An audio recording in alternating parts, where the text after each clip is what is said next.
Durante os anos do governo do golpe contra Dilma Rousseff e da prisão de Lula, um dos temas mais debatidos foi justamente pela esquerda foi justamente a necessidade de regular a propriedade dos meios de comunicação. O governo Lula tem condições e vontade de não deixar essa pauta morrer? Ricardo Berzoni. Eu creio que o governo não tem correlação de forças para levar esse debate adiante no Congresso Nacional. Tem menor correlação de forças. Não é que não tem chance real de vencer, não tem chance desse debate decolar. Quem tem que fazer essa mobilização são os partidos e os movimentos.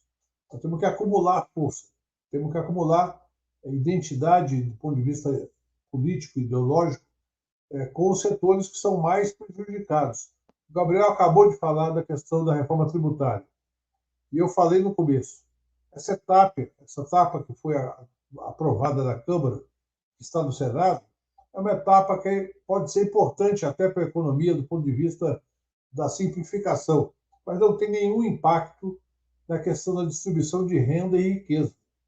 Ela é simplesmente uma simplificação tributária que pode, eventualmente, até aumentar a rentabilidade das empresas. E nós vamos precisar, e eu falei aqui no outubro, há 2 semanas, exatamente isso. Se alguém tem pretensão de colocar o rico no imposto de renda, que em todo o país do mundo, dividendo paga imposto. Em nenhum país do mundo existe distribuição de juros sobre capital próprio.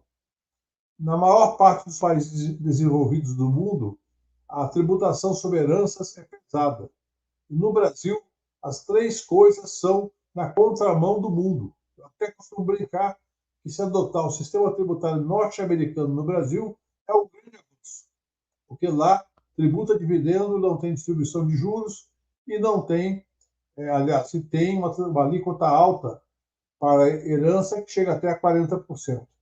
Portanto, essa será uma disputa. Eu já identifiquei, pela minha atividade profissional, a preocupação de setores do empresariado com essa discussão de dividendos, dizendo, por exemplo, que se paga muito IRPJ no Brasil, que é o imposto da pessoa jurídica da empresa, e que, portanto, cobrar sobre dividendos seria quase uma bitributação. Ocorre que na França, na Espanha, em Portugal, nos Estados Unidos, no Canadá, se cobra e não há nenhuma discussão de bitributação. Então, esse tema vai ser objeto de uma grande disputa ideológica. E quando o governo apresentar a sua proposta, não esperem elogios. Haverá muita briga em torno dessa questão.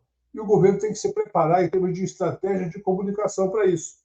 Eu sei que não é fácil, eu sei que é uma disputa dura, mas se não tiver uma preparação, essa disputa será fracassada. Não teremos qualquer hipótese de aprovar uma reforma na tributação sobre renda e propriedade no Brasil.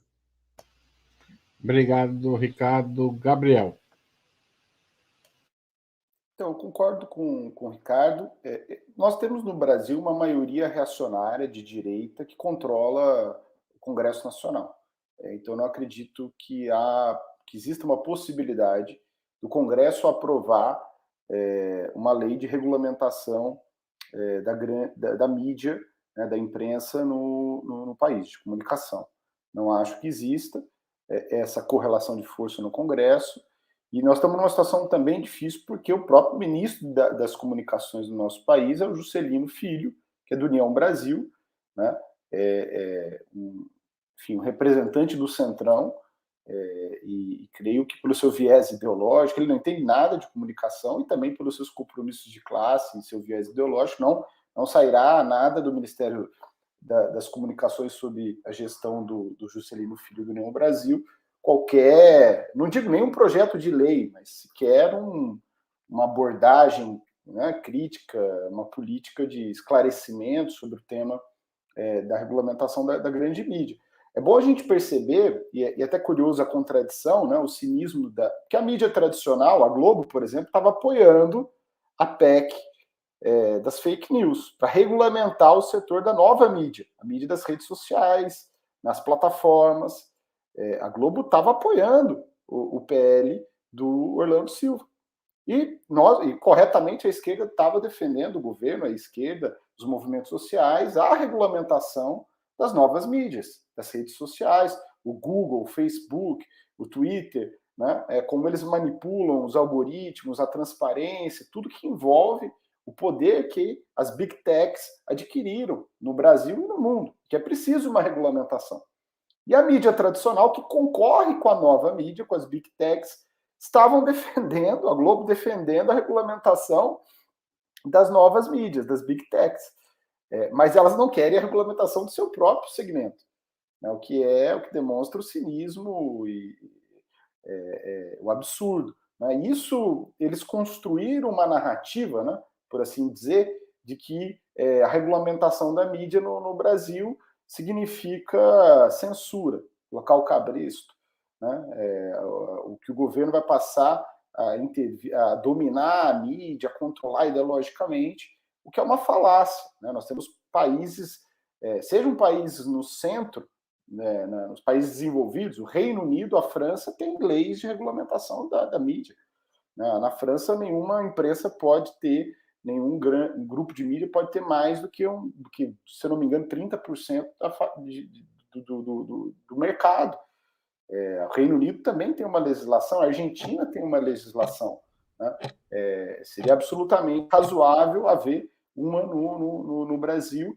Penso que não há, para concluir, não há correlação de força para se aprovar a regulamentação, mas acho que o governo e as forças de esquerda não devem se furtar desse debate e levantar a questão, o problema, que é o domínio de poucas famílias que controlam a mídia tradicional no Brasil. Nós temos que regulamentar, enfrentar o poder das Big Techs, sem esquecer os velhos monopólios da imprensa tradicional brasileira. Tá certo. Obrigado, Rita. A palavra é sua. Eu concordo com os que me antecederam. A gente está diante de uma possibilidade de uma realidade dupla, né?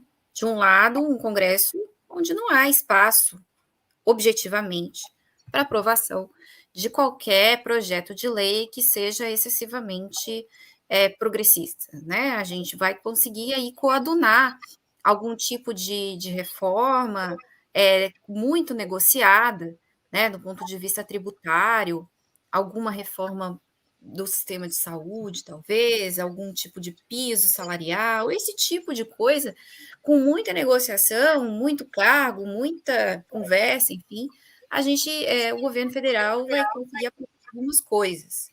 E talvez não consiga aprovar nem todas as coisas relacionadas a esse tipo de reforma, esse tipo de agenda. Muito menos mexer no vespeiro que é o monopólio de comunicações. Nós não podemos nos esquecer que, quando a gente fala de monopólio de mídia, a gente não está falando só de TV. A gente está falando também de uma ferramenta que às vezes é esquecida, mas que é extremamente poderosa em regiões mais afastadas do Brasil, onde a internet ainda é um pouco ruim, já tem, né? Mas é meio instável, que é o rádio. Né? A gente tem deputado, senador, prefeito, vereador, que é eleito porque tem um programa de rádio famoso naquele lugar, naquela região, naquele estado. Né? Então, a concessão de bandas de rádio, que também está sob controle de pouquíssimas famílias, também precisaria ser discutida. Agora, uma coisa é ser governo e uma coisa é ser força social organizada. E essa discussão a gente precisa fazer também entre nós. O governo não ter voto no Congresso para a gente passar uma reforma como essa, não significa que os partidos de esquerda, os movimentos sociais, né, os lutadores, os intelectuais, enfim, as pessoas que estão aí discutindo política, não deveriam se organizar, né, e não deveriam travar esse debate abertamente. Porque, eventualmente, se a gente consegue travar o debate de uma maneira muito ampla, muito decisiva, com muita mobilização popular, pode ser que dali a algum tempo a gente consiga, sim, efetivamente, ter algum ganho, mesmo num Congresso Nacional Conservador. Os congressos, eles têm uma cara, né, a cara daqueles deputados, daqueles senadores que foram eleitos, mas nem isso é uma coisa fechada. Né? A disputa popular, uma boa movimentação, pressão nas ruas, enfim, nas cidades. Agora, ano que vem, a gente tem eleição aí para câmaras de vereadores, para prefeitos, enfim. Esses parlamentares, eles são permeáveis à pressão popular. Agora, tem que existir a pressão popular, né? Se a gente depender só de iniciativa de governo, eu não vejo possibilidade da gente ter alguma mudança efetiva na questão dos meios de comunicação, né, nessa quadra, né, nesses próximos 4 anos. Tá certo. Gente, a gente está com 1 hora de programa. Eu vou fazer uma última pergunta, mas eu vou pedir para vocês, não precisa usar os 3 minutos, tá, gente? Que é a seguinte: o levantamento mostrou também que a Jovem Pan não recebeu diretamente investimento do governo em mídia neste período inicial. A rede bolsonarista chiou bastante por conta disso. O governo fez bem em fechar as torneiras para quem apoiou ou defendeu os atos golpistas de 12 de dezembro de 2022 e 8 de janeiro de 2023? Gabriel, você começa. Não, certamente, eu acho que esse é o aspecto, o dado mais positivo, né, desse levantamento, que a Jovem Pan não recebeu recursos públicos do governo de publicidade. Mas eu acho pouco, acho muito importante, mas pouco. Porque a Jovem Pan é um canal de extrema-direita, é um canal que propaga ideias neofascistas, é um canal que propagou, veiculou, propagandeou a linha golpista do Bolsonaro. Não é que chamou o 8 de janeiro, mas foi parte do caldo, né, alimentou a narrativa golpista, propaga ideias de extrema-direita, neofascistas, e não acho que, do ponto de vista da defesa da democracia, das liberdades democráticas, que deve haver liberdade para meios de comunicação fascistas no Brasil, golpistas, comprovadamente golpistas. Creio que a Jovem Pan deveria ser investigada pelo seu papel durante o processo do golpe e ser cassado o seu direito de rádio, de TV. Agora a Jovem Pan está com um canal na TV pago. Então, acho que receber 0 recursos é muito importante, mas é o mínimo. Creio que o Judiciário, o Ministério da Justiça, o governo, deveria abrir uma investigação em relação à Jovem Pan, das suas responsabilidades no processo do golpe de 8 de janeiro, e ser cassado o seu direito de existência enquanto grupo de comunicação, que é uma concessão pública. Acho que a Jovem Pan deveria ser cassada, porque é uma mídia de extrema-direita que participou do golpe no nosso país. Rita. Não, eu vou nessa linha. É uma concessão pública, né? Rádio e TV. E como concessão pública, ela tem que exercer uma função pública, né? Uma função coletiva, vamos dizer assim. E acho que essa pode ser a grande pegada, inclusive, para a gente começar a discutir alguns outros canais de rádio e TV que nós temos por aí. Uma coisa é você ter liberdade de expressão, de opinião, de informação, né? Outra coisa é um canal que dissemina informações mentirosas, falseia a realidade, coloca pessoas, incentiva a violência, enfim, contra pessoas comuns e faz assassinatos de reputação. Só queria lembrar que a Rede Globo também fez muitos assassinatos de comunicação no passado. Então, ao contrário de dizer que, já que destinou para a Rede Globo, eu acho que devia destinar para a Jovem Pan, a minha opinião é que a gente precisaria começar a colocar a nu essas questões e aproveitar isso para a gente destinar menos recursos para quem faz assassinatos de reputação por aí. Parei, ó, junto com o reloginho. Muito bem. Ricardo Berzoini. Concordo com o Gabriel e com a Rita. Eu quero só lembrar que nós temos no Brasil, historicamente, uma atuação fora da lei da maior parte dos grupos de comunicação. Em maior grau, menor grau, a manipulação política é um padrão. Então, a Jovem Pan ela foi ao limite desse espectro da manipulação, da tentativa de mobilizar setores contra uma posição política ou mesmo a favor de um golpe. Então, no caso da Jovem Pan, é o extremo do extremo, mas não podemos deixar de lembrar que houve muita manipulação desde a primeira eleição ditadura, com Collor versus Lula, até as demais eleições, onde sequer debate havia. Nas eleições que Lula enfrentou Fernando Henrique Cardoso, Fernando Henrique não ia a debate e ficava por isso mesmo. Portanto, é um problema muito mais grave do que só a Jovem Pan. Mas está correto não dar nem centavo para a Jovem Pan.